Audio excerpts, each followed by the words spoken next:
여러분 안녕하세요. 6월 24일 화요일 세기무의 교회 아침 말씀입니다. 오늘 함께 나눌 말씀은 누가복음 8장 4절에서 15절입니다. 오늘의 말씀은 고정 댓글을 통하여 아침 말씀을 들으며 함께 볼 수 있습니다. 각 동네 사람들이 예수께로 나와 큰 무리를 이루니 예수께서 비유로 말씀하시되 씨를 뿌리는 자가 그 씨를 뿌리러 나가서 뿌릴새 더러는 길가에 떨어짐에 밟히며 공중의 새들이 먹어버렸고 더러는 바위 위에 떨어짐에 싹이 났다가 습기가 없으므로 말랐고 더러는 가시떨기 속에 떨어짐에 가시가 함께 자라서 기운을 막았고 더러는 좋은 땅에 떨어짐에 나서 100배의 결실을 하였느니라. 이 말씀을 하시고 외치시되 들을 귀 있는 자는 들을지어다. 제자들이 이 비유의 뜻을 물으니 이르시되 하나님 나라의 비밀을 아는 것이 너희에게는 허락되었으나 다른 사람에게는 비유로 하나니 이는 그들로 보아도 보지 못하고 들어도 깨닫지 못하게 하려 함이라.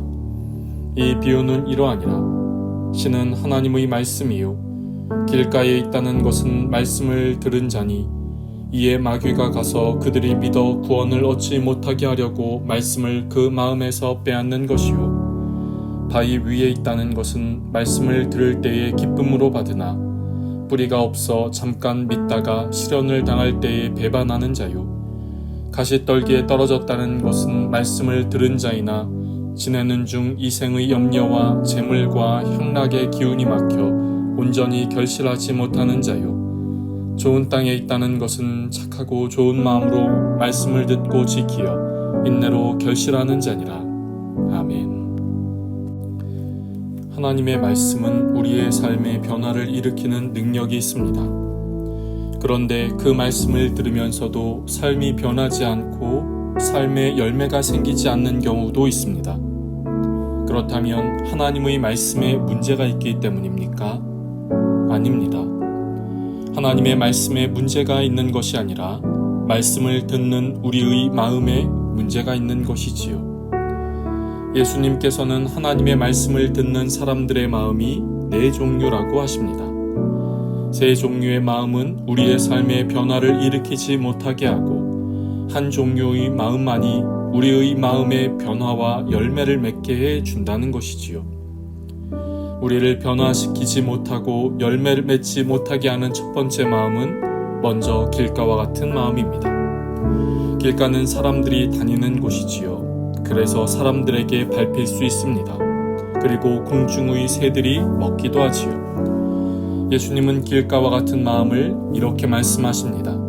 오늘 본문의 12절입니다. 길가에 있다는 것은 말씀을 들은 자니 이에 마귀가 가서 그들이 믿어 구원을 얻지 못하게 하려고 말씀을 그 마음에서 빼앗는 것이요. 길가와 같은 마음이란 하나님의 말씀을 듣고도 마음에 받아들이지 않는 것입니다. 말씀을 들을 때에 나하고 상관없는 말씀이고 나는 내 뜻대로 산다고 말씀을 거부하는 마음이지요. 두 번째, 바위 위와 같은 마음입니다. 바위 위란 싹이 났다가도 습기가 없으므로 금세 마르게 됩니다. 예수님은 바위 위와 같은 마음을 이렇게 말씀하시지요. 오늘 본문의 13절입니다. 바위 위에 있다는 것은 말씀을 들을 때에 기쁨으로 받으나 뿌리가 없어 잠깐 믿다가 시련을 당할 때에 배반하는 자요.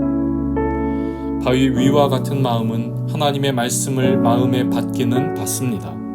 말씀을 듣고 감격합니다. 눈물도 흘리고 결단도 합니다. 그런데 그 순간만으로 그칩니다. 세상에서, 가정에서, 직장에서, 개인의 삶에서 들은 말씀, 깨달은 말씀대로 살려고 실천하지 않는 것이지요.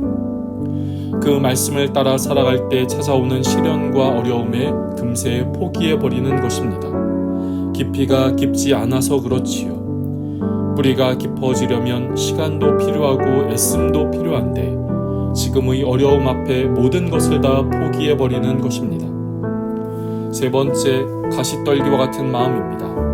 가시떨기와 같은 마음은 가시가 함께 자라서 씨앗이 자라는 기운을 막습니다. 예수님은 가시떨기와 같은 마음을 이렇게 말씀하시지요. 오늘 본문의 14절입니다. 가시떨기에 떨어졌다는 것은 말씀을 들은 자이나 지내는 중 이생의 염려와 재물과 향락의 기운이 막혀 온전히 결실하지 못하는 자요. 가시떨기와 같은 마음은 말씀을 잘 받아들입니다. 이해도 잘 합니다. 그런데 가시가 있습니다.